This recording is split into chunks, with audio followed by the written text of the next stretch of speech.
I've discovered a startling and, for me, very significant truth. Jesus was a Southerner. Now, of course, I need y'all Yankees and foreigners to know he loves you too, because, well, y'all can't help it. But he's a Southerner. Here are some of the telltale clues that all start fitting together once you start thinking about it. He spent a lot of time on the lake in his friend's fishing boat. At least once in the Bible he said y'all. He said he didn't have a place of his own to lay his head. He was staying someplace different every night, so I'm thinking, mobile home. He had a habit of calling everyone by pet names, like he called Simon Pebble. That's what Peter means. Possibly some kind of an affectionate joke. He called James and John the Sons of Thunder, which, to me sounds like some kind of stock car racing team. He called strangers by terms of endearment. Texans apparently do that more than Northerners do, and certainly more than Australians. Daddy calls everybody sweetheart, honey, darling, baby doll. His father did it too, and blast if I don't find myself doing the same thing more and more as I get older. Roland and Emmy had an instructor in college who was from Texas who also did that, so they kind of knew what to expect when they got here. I used to call Emmy baby sister or sweetheart all the time when she was here. Occasionally, when he was really, at least once, when he was really hurting, I even called Roland sweetheart or Bubba or something like that. At one point, Roland informed me that he understood that that was a part of Southern culture, or at least our family's culture, and he was okay with it as long as we were here in Texas. But he just needed to let me know up front that if I ever called him or Emmy something like that in Australia, in front of other people, he'd be forced to punch me. Hard enough to knock me down. Just for appearances. But Jesus would not have had a problem with it. I'm sure he was a Southerner, because he did the same thing himself. He does it with two different people in one story about a couple of incidents that happened in one day.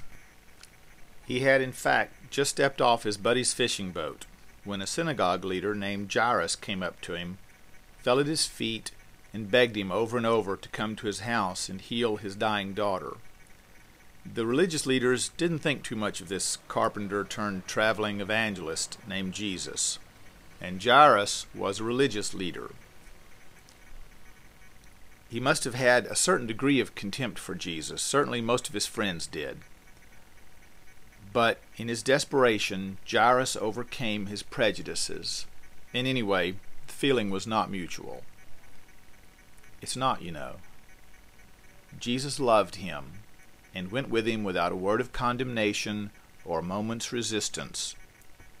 There was actually a huge throng of people who met Jesus when he stepped off the boat, all hoping to hear him preach or see a miracle or something. The crowd was jostling and crushing up against him and each other as he started the long walk with Jairus to Jairus' house. In that crowd was a woman who the Bible said had been bleeding for 12 years. I have no idea what the actual diagnosis was in modern terms, whether hemophilia or hemorrhoids or some kind of menstrual problem or bleeding ulcer, but she had spent everything she had on a steady procession of doctors over the years, and suffered as much from them as from the disease. She was shattered and shamed by her disease. She was broke and broken. She had had only a shell of a life for what seemed like forever, and didn't know how much longer she'd have even that. Her situation was hopeless, and she was broken-hearted. Yet for some reason, she had discovered a confidence in the power of even the least encounter with Jesus. She was still able to choose to hope. She wanted deliverance and a real life again. She wanted healing and safety. But between the embarrassment and just the difficulty of getting the attention of Jesus in that crowd, she thought, if I can just touch the hem of his clothes, I'll be healed. So she did. In all the accidental jostling of those in accidental proximity, one woman reached out deliberately and touched just the hem of his coat, hoping that even that small encounter with Jesus would be enough to heal her broken body and her broken spirit. And it did. He did. In the moment of that touch, she knew she was healed, and he knew it. And he wanted her to know that he knew it, and that it wasn't an accident. He wanted to grow her little spark of faith in the middle of her sea of fear into a great flame of love. So he stopped and turned around in the crowd and said, "Who touched me?"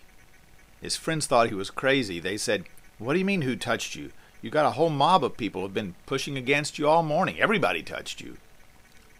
But Jesus wanted the woman to know him and his love for her. He wanted her to risk actually facing him.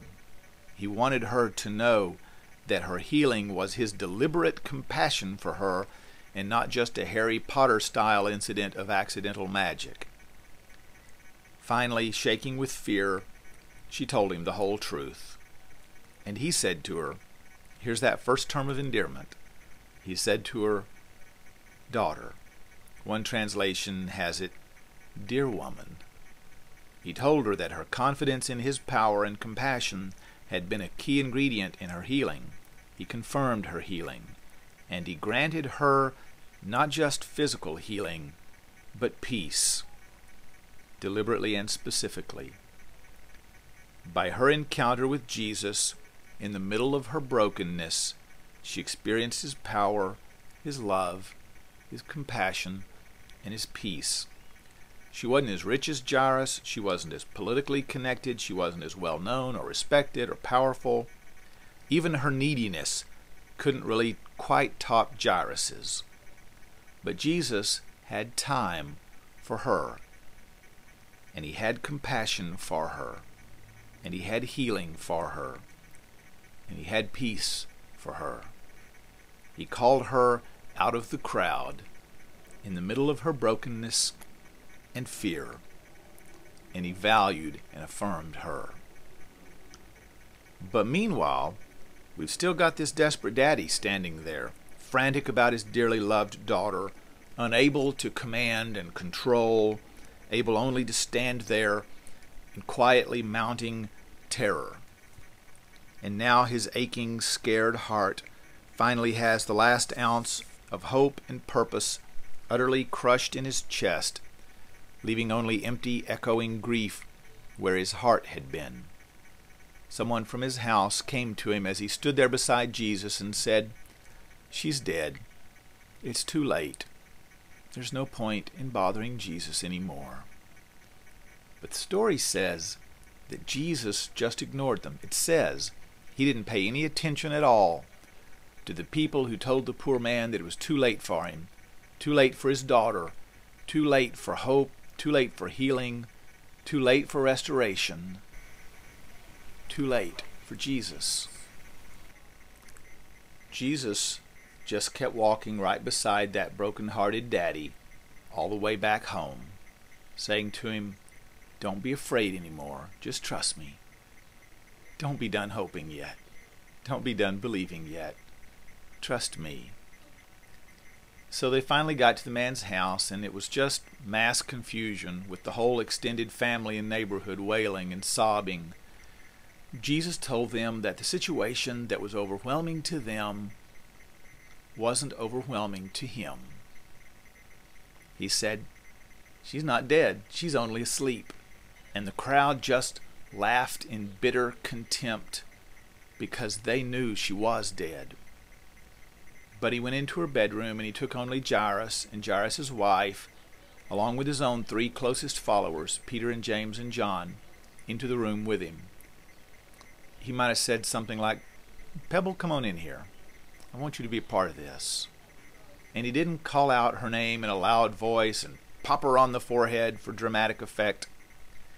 He just took her little cold, limp hand in his strong, warm, tender hand and said in Aramaic, in their own language, his and Jairus' daughters and wives, and in Peter and James and John's language, he said, "Talitha Kumi." He said, "Hey, little girl, get up." I guarantee you he knew her name by now, but he didn't call her by name or even call her young lady. He called her baby girl, like I call Charlotte and some of you sometimes. And she did get up immediately and started walking around in perfect health, and Jesus said, "So, what y'all got around here for this kid to eat?" And the story concludes by saying that her parents We're absolutely overwhelmed, completely astounded, astonished with great astonishment. 2 Greek words are used there. One means literally a displacement of the mind, ecstasy, bewilderment. And the second word is mega, great. They were mega ecstatic, super astonished. They were real not brokenhearted anymore. In one place the Bible calls God the God of all comfort, and says when we've been comforted with His comfort, we'll be able to comfort others when their hearts are troubled with the same comfort that we have received. You know, this whole story is written by Mark in Greek, which was the international literary language of the day.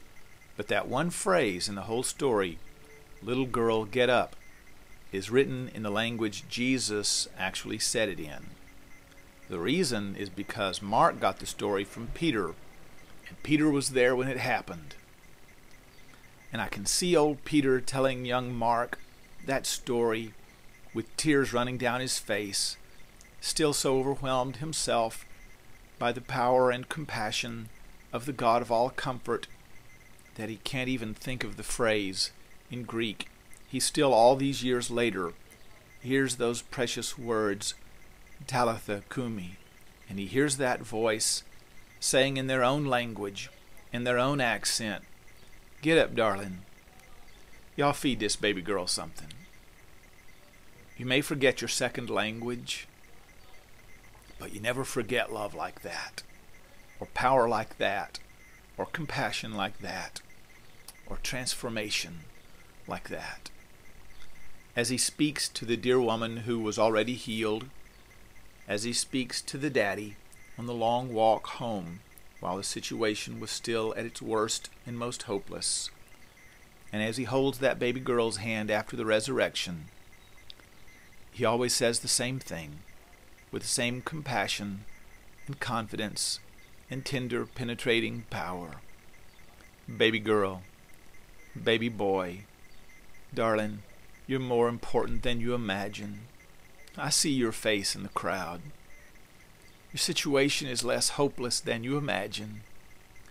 Right now, in the thick of it, I'm with you, walking beside you, holding your hand. And at the end of the long walk, when your heart is healed, I'll be there too, and we'll still be loving each other. It's good and glorious, and it's joy unspeakable to encounter Jesus when we're brokenhearted.